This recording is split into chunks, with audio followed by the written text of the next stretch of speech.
learned early on in my career with my dissertation, there's a huge difference between healing and curing, or netting, as I call it.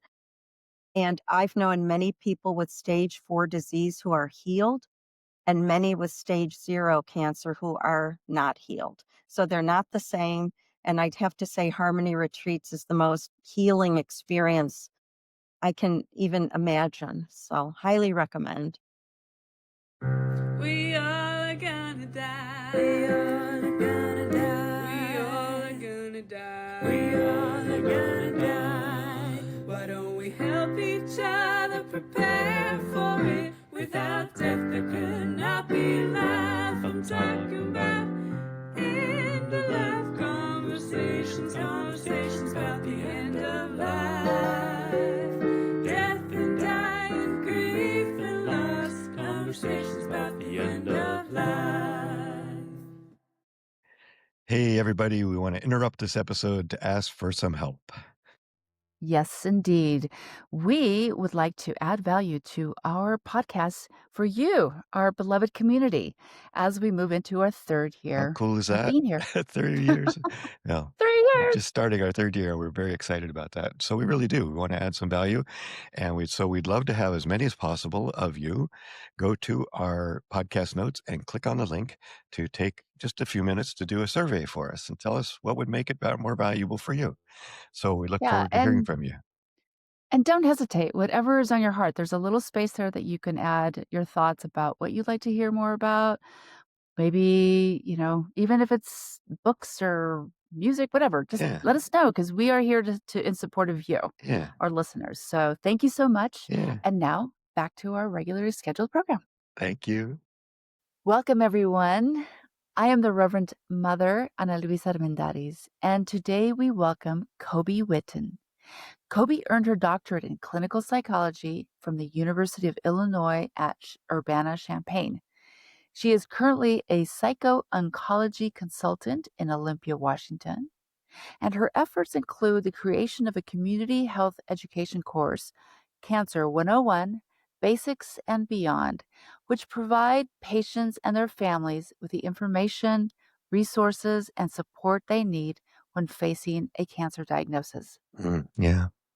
And my wife introduced her to me after going to one of her seminars. So um, I'm so glad to have you with us. Cobie also provides training on a wide range of psycho-emotional topics, helping providers better care for and support cancer patients, including compassionate interactions with cancer patients, palliative care, coordinated and interdisciplinary cancer survivorship care, and compassion fatigue. And we've heard of that. We certainly have. She serves as a faculty member at Harmony Retreats, a nonprofit organization focused on wellness and providing comfort and support to individuals affected by cancer, including caregivers and healthcare professionals. Wonderful work. Welcome, Cobie. So glad you could do this work. Thank you for joining us. We always like to kind of get a feel for our audience, our guests, by asking when you first became aware of death. That's such an interesting question. I was thinking about this, and I think my first experience was Puddles, my turtle, who I had as a little girl. That was when you could have those turtles, which was a bad thing to have. But one day I came home from school, and Puddles was floating shell down in the toilet. I think Puddles had expired while I was at school, and my mom tried to give him a burial at sea. And unfortunately, he did not go down. So it was rather shocking to come home from kindergarten and see Puddles like that. Um, and then my grandparents died, but I don't really have a clear memory of that. And of course, in those days, I wasn't involved in any end of life celebration, funeral. We were sheltered from that. And really, my first clear memory was in college. A few days before graduation, two friends of mine died. One who had type 1 diabetes and had a complication from a burn, and the other, a friend who died in a car accident 2 days before graduation. And that both of those deaths which were absolutely premature and very traumatic, really hit me. And then, of course, over the years, I've had a lot of relatives and now many, many patients Mhm. die. So Yeah. a lot of experience. But Mhm. those Oh. early ones, especially the college, not that Puddles wasn't traumatic, he was, but And those two important. friends in college, and very important. Yes. Mhm, Yeah, mhm. yeah, yeah. Wow, Puddles. I like this is the most, delightful name for an early death memory. Yeah. Puddles. Love it. Uh, so as you have gone through life, I hear that there's just been intermittent deaths that have made you very aware about what's going on, and you've made your life, it feels like you've made your life choice to support other people through their death and dying. So how did this story begin, and your thoughts around giving support to folks who are facing terminal diagnoses or becoming more aware about death? It started out, I was an undergraduate at the University of Virginia, and I worked with a researcher who did health psychology. He then went to Texas, Jamie Pennebaker, guy in the importance of journaling. But when I went to graduate school, I actually thought I wanted to do schizophrenia research. Huh. And the schizophrenia professor left Illinois, and I ended up with a researcher who had just come back from UCLA doing oncology work. Mhm. And it was the first time in the early 80s, I think, that we really looked at working with, as psychologists, with cancer patients other than at initial diagnosis or right when they were dying. And I got Right. really interested in that. And initially, folks said to me, and it set my career path, but people would Uh-huh. say, "Oh, isn't that so depressing?" Mm. And I said, Mhm. there are hard days, but I would say it's Mhm. life affirming and Mhm. very um, uh, helping me to figure out what's important in life and how to live my own life. Yeah. And then I realized I am Jewish. There is a old Jewish joke, typical Jewish telegram, start worrying, details to follow. And so there is something about living with what Um, those in the cancer literature in the early 80s, there was a book, The Damocles Sword Syndrome. Mhm. What uh-huh. is it like? We all have uncertainty, but what is Mhm. it like to profoundly live with knowing that my days are numbered? I don't know how Mhm. long. How do I want to live my life? What do I want to Mhm. do? And for me, over the years, especially, but now really, I call it the Harmony Retreat you mentioned, 3 days of intensive connection, support, love. I call it accelerated authenticity. Mhm. Mhm. How do we want to live?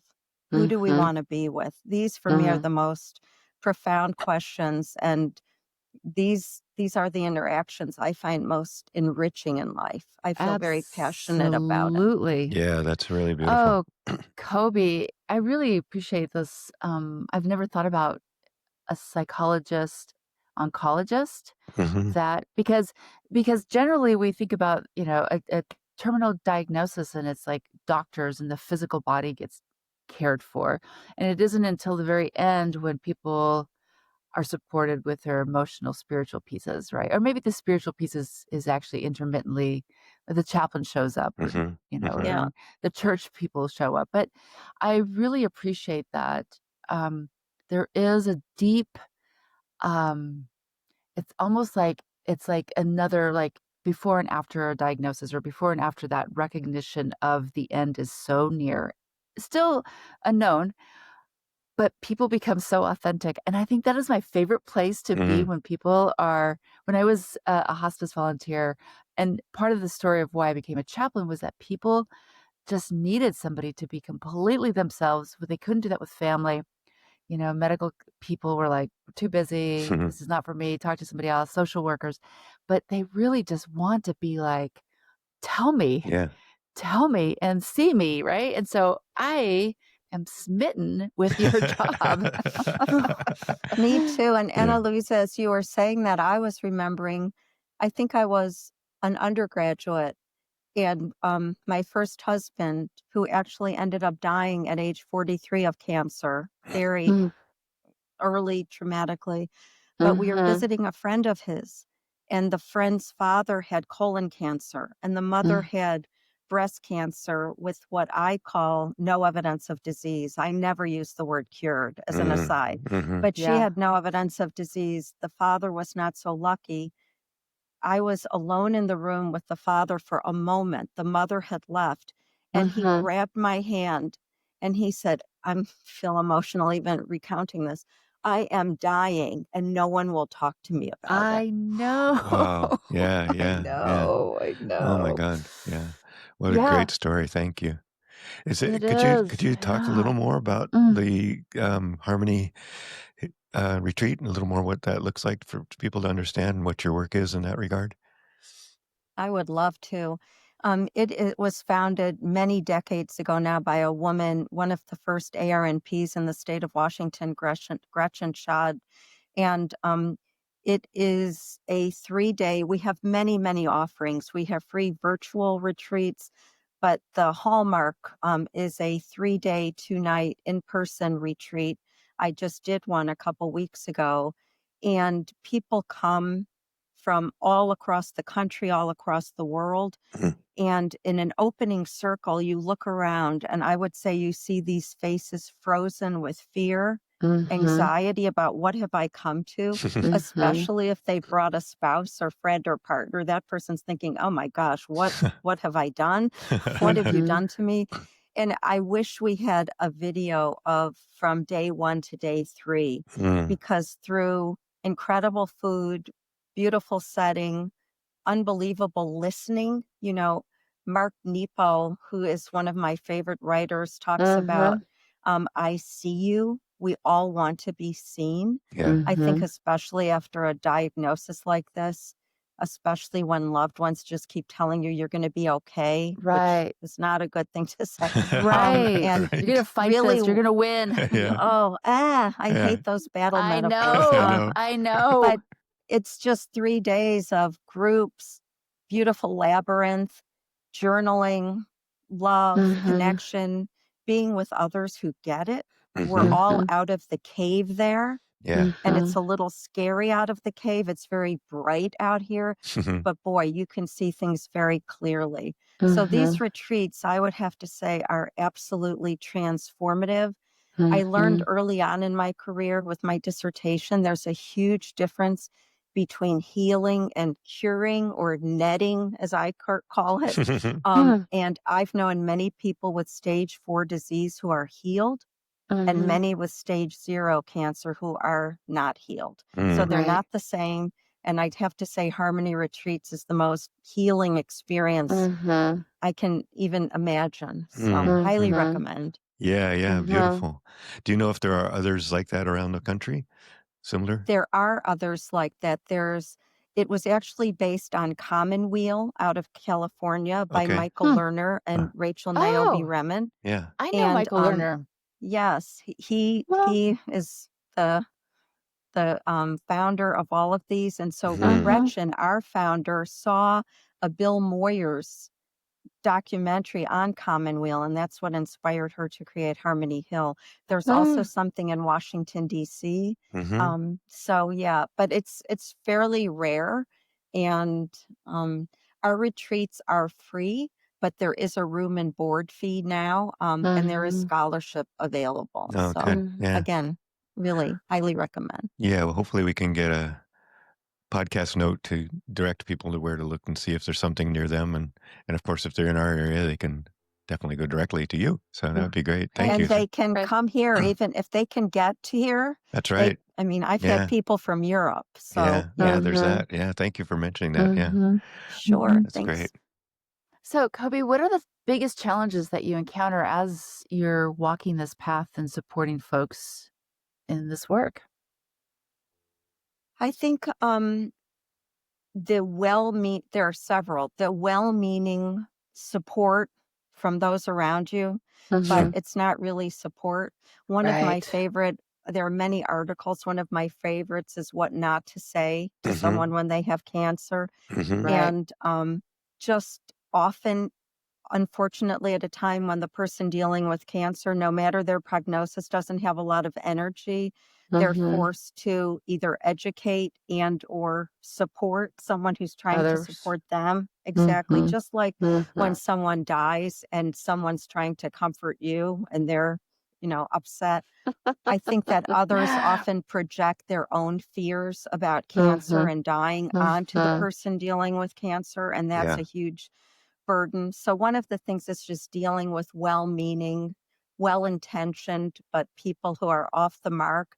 The other is this whole notion that we have to battle, battle, battle, that if Yes. you decide, you know Yes. what, this treatment is not what I want, through a process of what we call shared decision making with your provider. So, the day Mhm. I'm going to age myself here, but there was a wonderful show with Mark called Marcus Welby, MD. Yes. James Brolin was his assistant.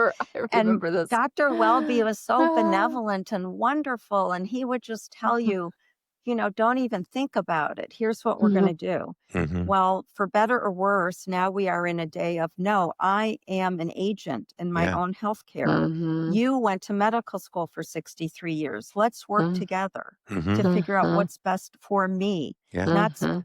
what's best in an algorithm. So when Mhm. people with a lot of thought decide, I don't want to do this treatment anymore, I can't Mhm. enjoy food, I have neuropathy, it's not affecting my cancer. And others Mhm. around them are almost emotionally screaming at them. You can't Mhm. give up. Mhm. Yeah. You've got to Right. keep going. It's Right. a Oh, yeah. Right. huge burden. People just don't understand what the significance of quality of life, and that Mhm. at some point we can decide we're done. Yeah. And that's a beautiful Yeah. decision. It. Dying is not a failure. Yep. Mhm. Absolutely. Here, Yeah. here. Yeah. Oh, Yeah. Yeah. I hear this so much, Cobie. Yeah. It's come It's up a so lot. prevalent, and I don't understand how to keep, Even going into hospice is like considered a yeah, failure, yeah, a failure, and right? yet it's such a wonderful choice for people. Mhm. Mm. And then people don't go on to hospice until 3 days before they die. Yes. Yeah. Yeah. My Yes. own mother was diagnosed with lung cancer at age 75.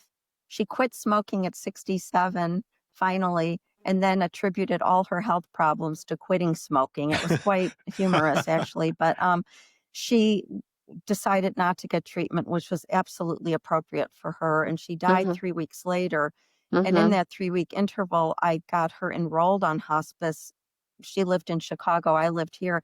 And she didn't talk to me for 2 of her last 3 weeks of living because she Mm. was so angry. Angry. And then Mm. when she recognized the Mhm. incredible benefits of being on Mhm. hospice, she got it. But yeah, Hmm. even in Mhm. my own family with my own mother, a lot of Mhm. misperceptions and Yeah. Yeah. confusion. Mhm. So, Yeah, and the other part of that is it's quite. We've also heard many stories where it's the family members Mhm. who say we don't want to give up. Don't go to hospice. We don't want to give up. Yes. And That don't yeah, happens. like you just Mhm. mentioned, don't give up the that's treatments. more typical. Yeah, That's more yeah, typical. Yeah. yeah.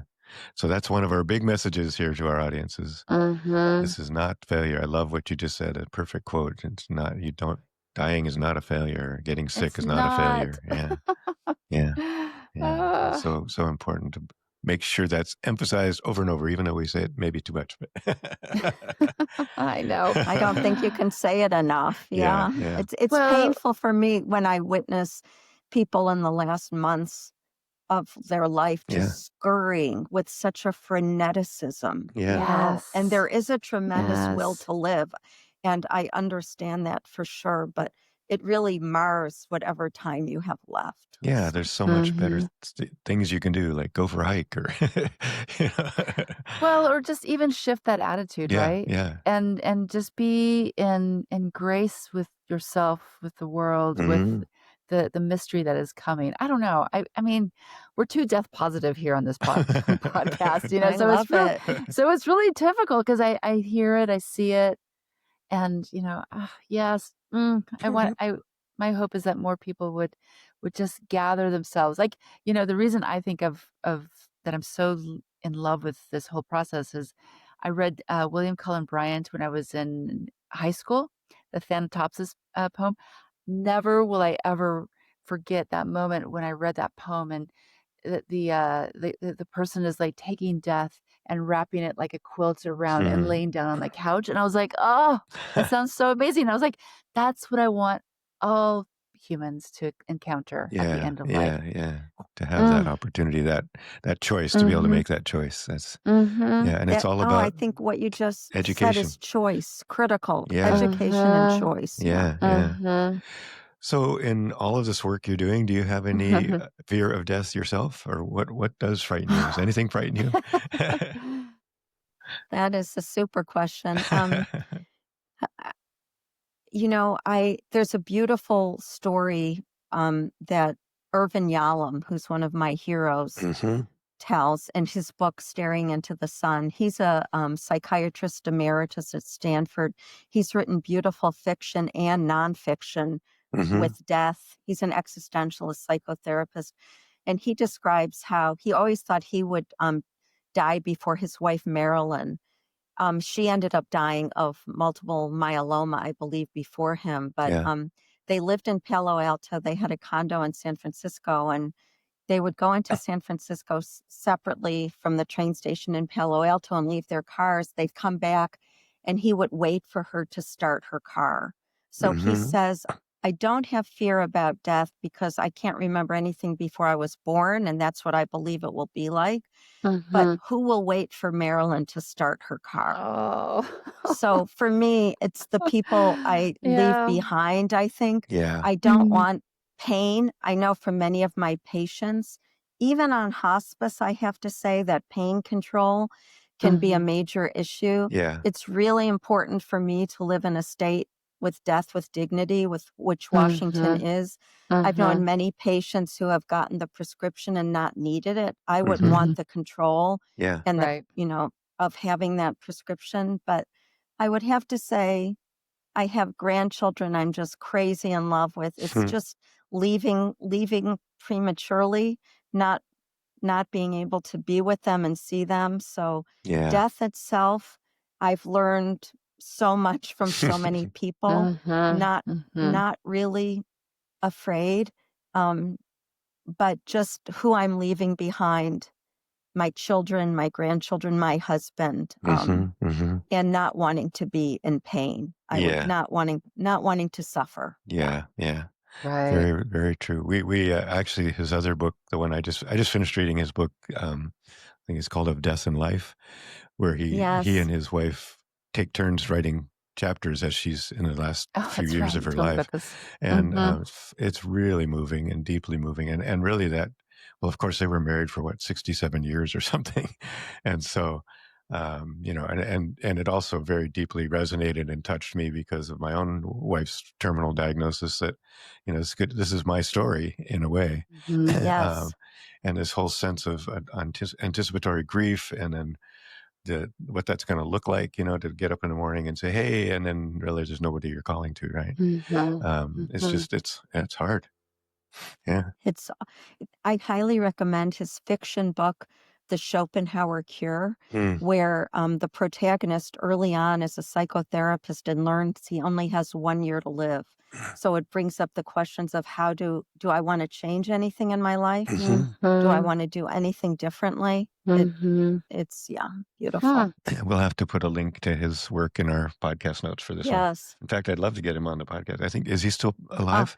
He's I think somewhat cognitively challenged right now.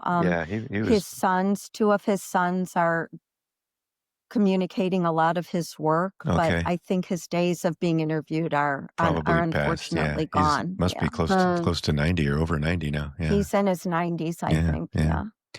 What a treasure. Yeah.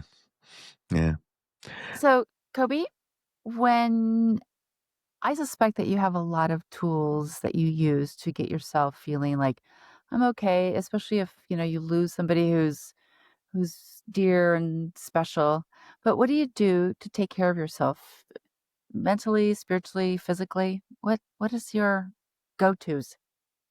It's pretty easy for me now because my children are all grown. My parents and my husband's parents are gone. So I was just talking to a friend the other day who very much is that sandwiched in between the needs of the youngers and the olders. Yes. So I work part-time at this point. I have time to work out and cook and eat Lucky. well. And my husband, who is actually a retired pathologist, he used to joke that we could open a 2-room office. One Dr. Whitten would give you the diagnosis, and he said, and now I'll open the door and the other Dr. Whitten will help you cope with what I just told you. So we complement each other well. So he's a fabulous listener and support. And I also recognize the importance of crying and grieving and feeling. You know, one of our kids recently said if there was some song that would sum up who you are, it would be show some emotion. You know? Oh, I love that. Joan Armatraded. Joan Armatraded, who I love love. her. I listened and to that. also Shaka Khan, I feel for you. So I've learned over the years the difference between pity, which some people do want, I'll be honest with you. Some people want to be pitied. But between empathy and compassion. And, you know, empathy, I think for me, I've no longer used that word. For me, it literally means for me to feel what you're feeling, which is not a good thing for either of us. And I really like the idea of compassion, where I feel for you with boundaries. So I've learned over the years to, you know, my shields are up, but my heart is open. Right. I would say that's how I view my work. And certainly there are some people I work with who, when they die, it really profoundly affects me. And I have to allow myself to feel that. I think one of the big challenges is I facilitate several support groups, and we lose a lot of people because I work with a lot of people with metastatic disease, and just holding the space for everyone when That's we right. lose someone is Yeah. a big challenge. But I'm a big proponent of that whole oxygen mask flight attendant thing. If I don't have that mask over my own mouth first, I can't take care of anyone else. So, Yeah, so important.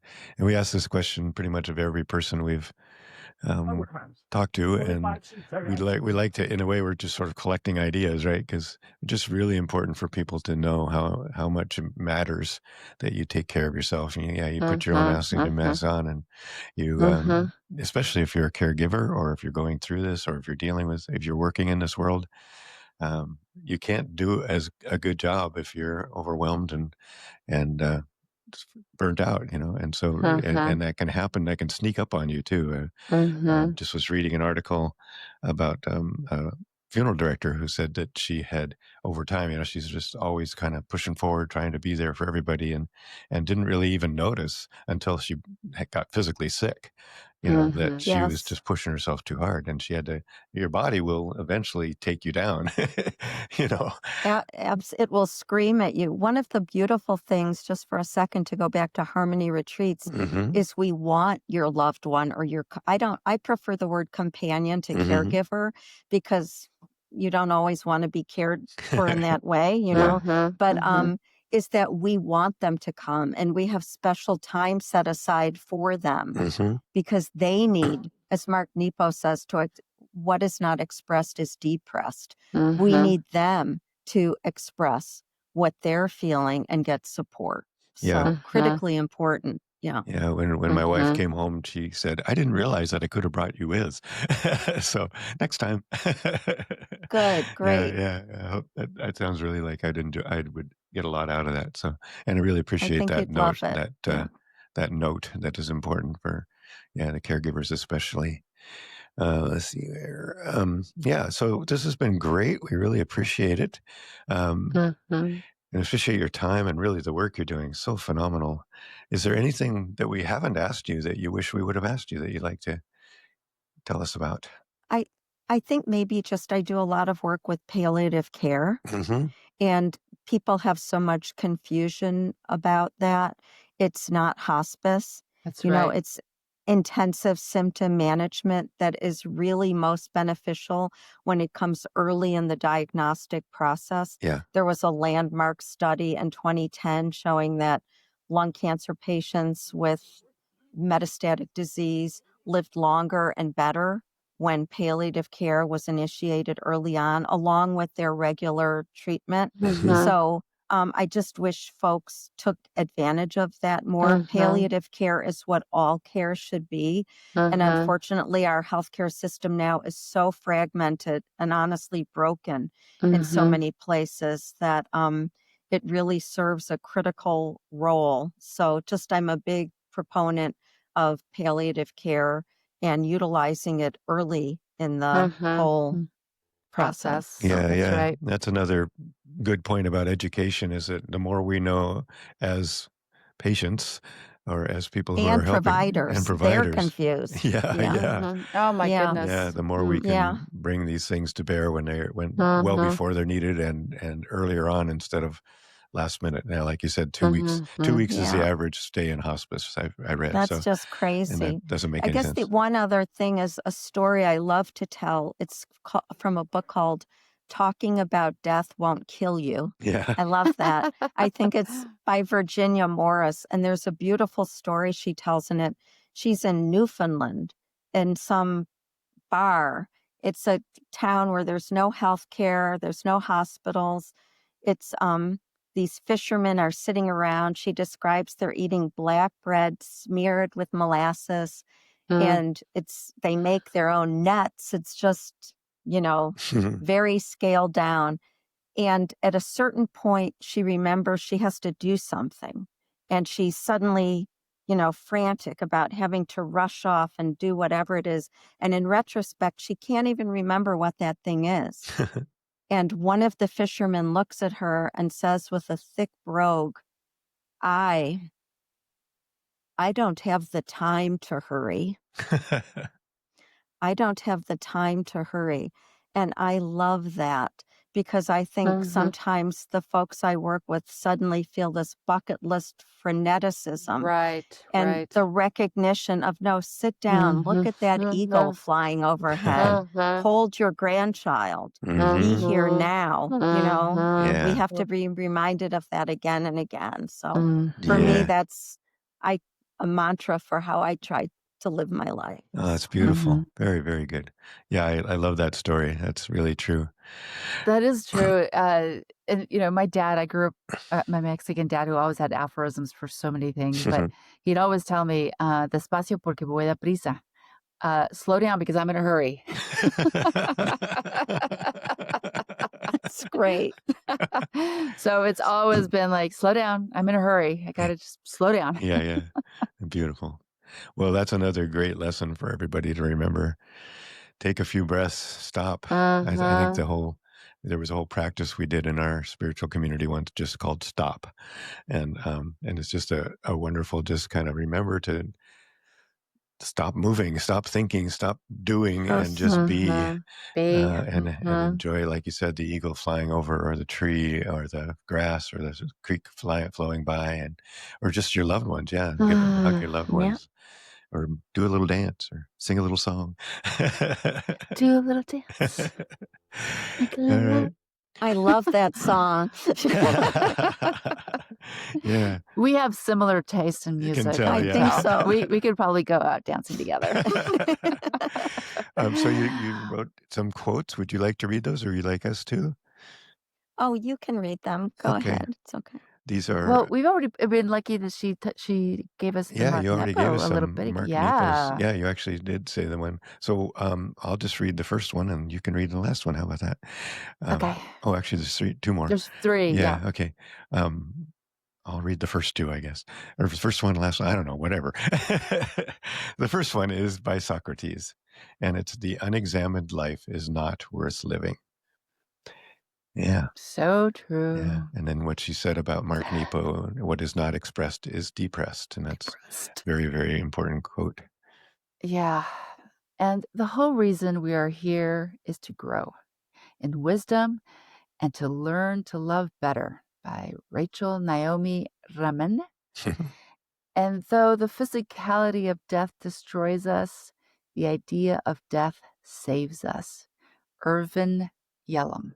Right, yes. And we'll have a link to Irvin's books in the podcast notes, because we've mentioned him several times. And as you said, he's kind of a hero. He did amazing work. So, Yeah. So thank you so much again. Thank you, Thank you. Cobie. Thanks so Nice much. to meet you. All right. You too. Take care. Thank you for joining us today. Please stick around after the credits for our afterthoughts, and it helps our numbers if you stay until the end. We want to thank my children, Nate, Vivian, Nina, and her fiance Asher, for the excellent opening song, and a special thanks to our awesome editor, Sam Zemke, who is also a guest on our podcast. You can listen to him on Season 4, Episode 5. Also, thank you to Charles Heaston, the composer of the original music you are listening to now. And of course, thanks to you, our audience, and all of our amazing guests. Please come back next week for another great episode. Share this with your friends, family, and community. We hope you will subscribe and follow us on YouTube, Facebook, Instagram, Blue Sky, and Substack. Each guest's additional information will be found in the podcast notes. And of course, if you have a good end-of-life story to share, please reach out. We are always eager to hear from you. We could just have that recorded. Oh, A delightful human another to one. Yeah. intersect with our lives, Yeah. who's doing the work that is so important. Yeah. And I love that, in this case, we're not dealing with death care and that kind of thing. We're dealing with like what happens when you've learned about your own Right. an upcoming death, and how do you The live a life? How do you live life in a graceful and thoughtful and compassionate and caring way, and take care of yourself? So important. Yeah. It is. Oh, Was it? that was a very lovely conversation, Yeah. I have to say. Cobie is, As usual. Yeah. My Wendy told me, my wife's Wendy said, you got to talk to her. She would be great. So She is. I yeah, love it. yeah. So I'm glad we did that. Glad we reached out and got to meet her. And yeah, look, hopefully the audience enjoyed her as well. And the podcast notes will have all sorts of great information for you. That's right. And we'll look forward to the next podcast. So it's going to be another great one. Yep. And thank you for listening. Take care. Adios.